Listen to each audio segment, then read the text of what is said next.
ओम नमो भगवते वासुदेवाय। पंचमोऽध्याय। श्रीशुक उवाच। शुक कहन्ति गङ्गाजळे सकाळ महाऋषि मेळे हरिचरित सुधाधार गजकुम्भीरर निस्तार से प्रश्न कहि राजागे पुଣି कहन्ति अनुरागे शुण हे अभिमनुसुत अद्भुत गोविंद चरित तोते कहिलु हरि गुण मनुचरित एबे शुण पंचमे तामस जे हर गौतम नामे मुनिवर अर्जुन बंदी विद्या नाम तार तनय अनुपम इंद्र बसई स्वर्ग ग्रामे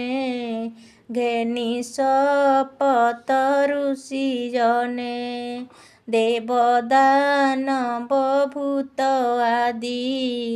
जे भावे अमर प्रसिद्धि विकुंठा नामे सुत नारी रूपे कमला नोहेश्वरी वैकुंठ सुरलोक संगे विष्णु ताहार निज अंगे जन्म होइले निज धाम तेणु वैकुंठ तार नाम वैकुंठ परि मने कल्पी जहि विजय विश्वरूपी से सर्वलोक नमस्तुत्य शुणि नृपति परीक्षित लक्ष्मीर प्रसन्ने मुरारी कमला तुले प्रीति करी निवास कले प्रिय भावे विष्णु भक्तंकर लाभे वैकुंठ गुण भाव जेते भावे कहिली तो अग्रते के विष्णु भाव परिमाणु के गणी पारे भूमि रेणु शुण राजन मन तोषे एबे कहिबा मनु वंशे षष्ठरे यक्षंकर सुत शिबुक नामे से विदित शूद्र मुखरु गुरु तेजा प्रमुखे चिबुक तनुजा इंद्रर नाम सौरोतम छायादि देवगण नाम से मुनि नामे चक्रधर बेरछ नामे अवतार अग्नित नामे भगवान बेराज ऋषिर नंदन जे रूपे समुद्र मंथिले सुरगणଙ୍କୁ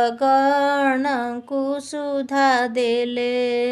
जड़े बुड़न्ते गिरिवर कूर्म रूपे धरी मंदर अमृत देले देवासुर अमृत देले देवासुरे आनंद करी तिनि पुरे राजोवाच सुकबदन चाहि हसी बोले परीक्ष कुरुवंशी भोमुनि असम्भव कथा समुद्र मंथन व्यवस्था कि रूपे प्रभु जनार्दन जन्मिले जलधि मंथन केमन्ते कूर्म रूप धरी पृष्ठे रखिले महागिरी केमन्ते सर्वदेवगणे संतोष हेले सुधा पाने अन्य बाकी की पूजिला केते बा संभूत होइला विष्णुर चरित गोचर भ्रमन्ति ब्रह्मा शिवसुर हरि महिमा तोर मुखे श्रवणे पान करी सुखे तृपत नहिला मो मन भोमुनि कर परित्राण सुतवाच सुत कहन्ति ब्रह्म मते सकल ऋषिंक अग्रते एमन्ते परीक्षित बाणी सुख आनंद मने गुणी हरि महिमा सुखे मजी दंडे रहिला चक्षु बुझी अनंत चिते हरि ध्याई कहई राजा मुख चाही श्रीशुकवाच पूर्वे जे देवासुर रणे युद्धे हारिले देवगणे पड़िले गत प्राण प्राये ज्ञाने न लभन्ति केबेहे जेबे दुर्वासा मुनि क्रोध दंशिला इंद्रर संपद यज्ञादि कर्म नाश कला एतिनी भुवन कंपिला इंद्र न पारे स्वर्गे रही कंपई अष्ट दिग चाही भये न रहे स्वर्ग लोके बने बुलंती एके एके तलक्य दिशे अंधकार भूमिकंपई थर हर लक्ष्मी विहीने तिनी लोके दुखे मजिले अतिरेके एमन्ते देवलोके चाही बासव संगे संग होई दिगपाल कुसंग करी अनेक प्रकारे विचारी निस्तार न पाइले चिंती चिते जन्मिला बहु भ्रांति एमन्ते केते दिन रही पुणी सकळे रुंढ होई विचार कले एक चिते कहिबा ब्रह्मांक अग्रते इंद्र नथिले सृष्टि नाही आम्भे न पारु स्थाने रही लक्ष्मी विहीने सृष्टि नाश संसारे तम घोर ग्रास ब्रह्मार सृष्टि जार बळे शेष न रहे आखंडळे एमंत विचारी सकळे शंकर संगे देव बळे सुमेरु मध्ये ब्रह्मा सभा जहि सकल ऋषि देवा से सभा मध्ये देवगण पढ़िले ब्रह्मांक चरण रुद्रंकु करिया गुसार बोइले सुन वेद बर दुर्वासा कोपे इंद्र दुखी आम्भे सकले ताहा देखी तलक्य लक्ष्मी केणे गला दुख तिमिर प्रकाशिला रवि शशांक हुतासने तेजन दिशे लक्ष्मीहीने स्वर्गरे रहिले निश्चले तलक्य लक्ष्मी इंद्र मेले आम्भे त होइलु अनाथ ऋषि सकल हेबे सन्थ एमन्ते ऋषिंक वचने शुणिण पद्मजोनि मने दण्डे रहिला स्थिर होई देवंकु चाहि विराजई जेते अछन्ति प्रजा माने तेजन देखि प्रजा जने अशुभ प्रायता दिशई एमन्त दुख मने बही पुरुषोत्तम पाद मूले चिंतिले समाधि निश्चले प्रसन्न बदन से होई बोलंती देवंकु अनाई ब्रह्मवाच उज्ज्वल बेसे वेदवर देवंकु कहन्ति मधुर शुण सकल देवगण कहिबी एहार कारण ब्रह्मा शंकर देवगण चारण सिद्धि विचारण ब्रह्मादि देवसुर गणे मनुष्य पशु गुल्म बने ताहार अंश कला रखी ताहार अंश कला रही तुम्भे सकले देवद्रोही सेहर अव्यक्त ईश्वर आम्भे जे शरण ताहार जाहार रिपु मित्र नाही क्षर अक्षर जे बोलाई तथापि सृष्टि से करई स्वभावे तिनि गुण बही सृष्टि करई रजोगुणे सत्यपालई इंद्रपणे तामस गुणे संहारई अंतरे सर्वरूप होई तुम्भे सकल देह बही विराज रूपे जे गोसाई एणु जगत गुरु प्राये शरण पश प्रमादे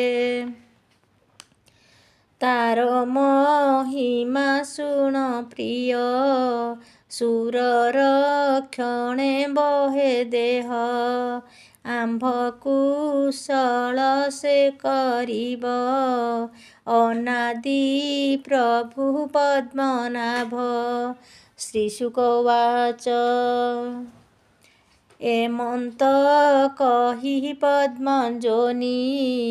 ସଙ୍ଗେ ସକଳ ଦେବ ଘେନି ଆନନ୍ଦେ କରି ଜୟନାଦ ସର୍ବେ ମିଳିଲେ ବିଷ୍ଣୁପାଦ। ଯେ ବୈକୁଣ୍ଠ ଯୋଗ ଗମ୍ୟ ପରମ ପୁର ଆତ୍ମା ଧାମ ପ୍ରକୃତି ନ ଜାଣଇ ଯାହା ଯହିଁ ନ ପଶେ ବିଷ୍ଣୁ ମାୟା ଆଦୁଷ୍ଟ ଅଶ୍ରିତ ଭୁବନେ ଦେବେ ମିଳିଲେ ମହାଶୂନ୍ୟେ ଯହିଁକି ଜୀବ ଆତ୍ମ ଗଲେ ପୁଣି ନ ପଶଇ ଶୟଳେ ଏମନ୍ତ ପୁରକୁ ଅନାଇ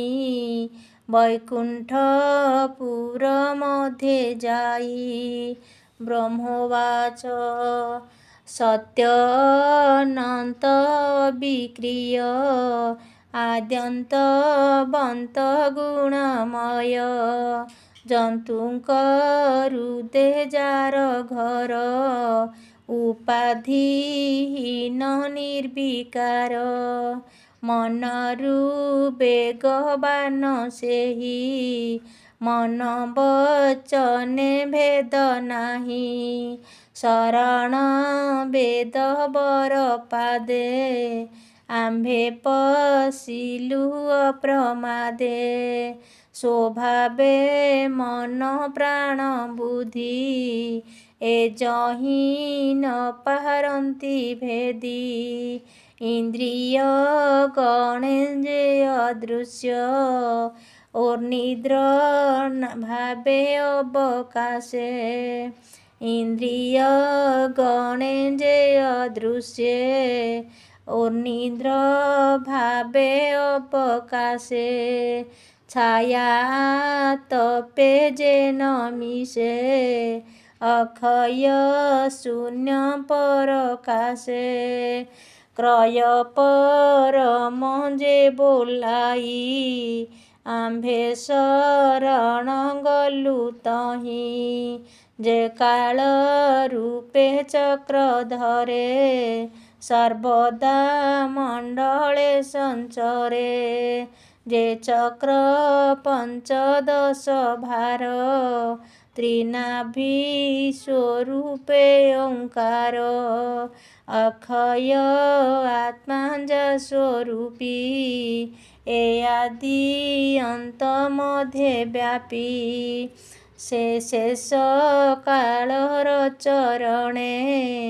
ଆମ୍ଭେ ହେ ପଶିଲୁ ଶରଣେ ଯାହାର ଜ୍ୟୋତି ପରକାଶ ନିର୍ମଳ କରେ ଦଶ ଦିଶ ଯେ ଯୋଗୀ ଯୋଗ ପଥେ ଥାଇ କାଳ ହରନ୍ତି ଯୋଗ ଧ୍ୟାଇ ଯହିଁ ନ ଲାଗେ ମାୟା ଭ୍ରମ ରୂପେ ସ୍ୱରୂପେ ଶୁଭ କର୍ମ ଏ ମାୟା ଜଗତେ ସଞ୍ଚରେ ଅନନ୍ତ ନାନା ରୂପ ଧରେ ନିର୍ମଳ ଆତ୍ମା ତତ୍ତ୍ୱଜ୍ଞାନ ପରମ ପୁରୁଷ ପୁରାଣ ଜନ୍ତୁଙ୍କ ଦେହେ ସମରୂପୀ ଯେ ଆଦି ଅନ୍ତ ମଧ୍ୟେ ବ୍ୟାପୀ ତାର ଚରଣେ ନମସ୍କାର ଯେ ବ୍ରହ୍ମ ପରମ ଈଶ୍ୱର ଯେ ଦେବ ବ୍ରହ୍ମ ଗଣ ଆଦି ଯା କ୍ରୀଡ଼ା ଅଥେ ସମ୍ପାଦି ତତ୍ତ୍ୱ ବିଯୋଗେ ସତ୍ତ୍ୱ ବିଯୋଗେ ସୃଷ୍ଟି କରି ତହୁଁ ଯୁଗଳ ରୂପ ଧରି ଦିଶଇ ଅନ୍ତର ବାହାରେ ପ୍ରଦୀପ ଯେହ୍ନେ ଗୃହାନ୍ତରେ ଯାହାର ସୂକ୍ଷ୍ମ ଗତି ଆମ୍ଭେ ଜାଣି ନ ପାରୁ ଜ୍ଞାନ ଦମ୍ଭେ। ସଂସାର ମଧ୍ୟେଛନ୍ତି ଯେତେ ସେ ଅବା ଜାଣିବେ କେମନ୍ତେ। ଏ ମହି ଯାର ବେନି ପାଦ ସୁକୃତେ ଦେବ ଚାରିପାଦ। ଏ କର୍ମ ଗହନେ ସଞ୍ଚରି ଶରୀର ବହେ ନରହରି। ମହାପୁରୁଷ ଆତ୍ମତତ୍ତ୍ୱ ମହାବିଭୂତି ବ୍ରହ୍ମମତ। ପ୍ରସନ୍ନ ହେଉ ଯେ ଆମ୍ଭଙ୍କୁ ଶରଣ ପଶିଲୁ ତାହାଙ୍କୁ। ଜଳ ଯାହାର ବୀର୍ଯ୍ୟ ହୋଇ ସ୍ୱଭାବେ ନିଜ ତେଜ ବହି। ଭୂତ ସଞ୍ଚରେ ଜୀବ ରୂପେ ହରଷ ବୁଦ୍ଧି ଅନୁତାପେ। ମଧ୍ୟେ ତ୍ରିଭୁବନେ ଅଖିଳ ଜୀବନେ ବ୍ୟାପୀ ରହେ ଜଳ। ଅନାଦି ବ୍ରହ୍ମୀ ବ୍ରହ୍ମ ଯେହୁ ଆତ୍ମାଦି ସର୍ବେ ଦୟା ବହୁ। ସମ ଯାହାର ମନୁ ହୋଏ ଦେବଙ୍କ ଆତ୍ମା ଯେ ବା ବହେ। ସ୍ଥାବରଙ୍କର ହେ ଈଶ୍ୱର ପ୍ରଜାଙ୍କ ପ୍ରଭା ବୃଦ୍ଧି କର। ମହାବିଭୂତି ବ୍ରହ୍ମରୂପ ସେ ହରି କଳ୍ପ ଆମ୍ଭ ତପ। ଯାହାର ମୁକୁ ଅଗ୍ନି ଜାତ ତେଜେ ତାପ ଇଏ ଜଗତ। କର୍ମକାଣ୍ଡ ସମୀର ଜନ୍ମ ସେ ସର୍ବ ସାଧେ ସର୍ବକର୍ମ। ଅନ୍ତଃ ସମୁଦ୍ରେ ବହ୍ନି ଦହି ଆହାର ରୂପେ ଯେ ଭୁଞ୍ଜଇ। ଯାହାର ଚକ୍ଷୁ ପରଚଣ୍ଡ ତେଜେ ପ୍ରକାଶଇ ବ୍ରହ୍ମାଣ୍ଡ। ସେ ଦେବ ଜନ ମାୟାମୟ ବ୍ରହ୍ମାର ଶୁଦ୍ଧ ଶୂନ୍ୟ ଦେହ। ମୁନିର ନାମ ଯେ ବୋଲାଇ ଅମୃତ ରୂପ ବହି। ଚରାଚରଙ୍କ ଦେହ ପ୍ରାଣ ସେ କରେ ଜୀବ ପରିତ୍ରାଣ। ପ୍ରକାଶେ ସେହୁ ରଜୋ ବଳେ ଯାର ବିହାର ଏସୟଳେ। ଯାର ଶ୍ରବଣ ଦଶ ଦିଶ ସ୍ୱଭାବେ ପ୍ରକାଶେ ଆକାଶ। ଯାହାର ନାଭି ଅନ୍ତରିକ୍ଷ ମସ୍ତକ ସ୍ୱର୍ଗ ଯା ପ୍ରତ୍ୟକ୍ଷ। ପ୍ରାଣ ଇନ୍ଦ୍ରିୟ ଆତ୍ମା ହେତୁ ଯାର ପ୍ରସନ୍ନେ ଜ୍ଞାନ ହେତୁ। ଯାହାର ବଳୁ ଇନ୍ଦ୍ର ଜାତ ତ୍ରିଦଶ ଯାହାର ରକ୍ଷିତ। ଯାହାର ପାଶେ ଜନ ପ୍ରାଣ ଏଣୁ ଏ ସର୍ବଭୂତ ପ୍ରାଣ। ଯାର ପ୍ରସାଦେ ଦେବେ ହନ୍ତି କ୍ରୋଧୁ ସମ୍ଭବ ପଶୁପତି। ହରଷୁ ବ୍ରହ୍ମା ଜାତ ହୁଏ ଲୋକ ପ୍ରକାଶ ଯାର ଦେହେ। ଯାହା ଇନ୍ଦ୍ରିୟ ସପ୍ତ ଛନ୍ଦ ମେଢ଼ ପ୍ରଜାପତି ଆନନ୍ଦ। କମଳ ଯାର ପାଦ ତଳେ छाया सम्भव चिताकूले धर्म उदित स्थान जुगे गगन जार शिर भागे हासरू अपसरा गण आम्भଙ୍କୁ करू परित्राण विप्र जाहार मुखु जात ब्रह्मा निर्माण गुह्य तत्व क्षत्रिय जार भुज बल उरु सम्भव वैश्य कुल शूद्र चरण उत्पत्ति जे ब्रह्मा परम विभूति उपर उष्ठु प्रीति जात अधरु लोभ जे सम्भूत कांति जाहार नासिकारु सम्भव हुओ स्पर्शरु पाशव्य कामरु सम्भव जम जात जाहार भ्रुव अधर्म बसे पृष्ठ देशे बेनी पक्षरे काल बसे द्रव्य वयस कर्म पूर्ण जे माया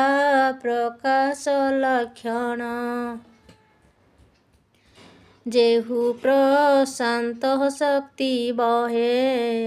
आम्भे मिलिलु तार प्राय सत्यरे जे प्रति पूजित मायार चित गुणे स्थित से हरि देखाऊ शरीर जेनो हे करणे गोचर ता देह रखिबार अर्थे शरण गलु पाद गते बोलई विप्र जगन्नाथ भाषा प्रबंधे भागवत सुजने एणे कर भाव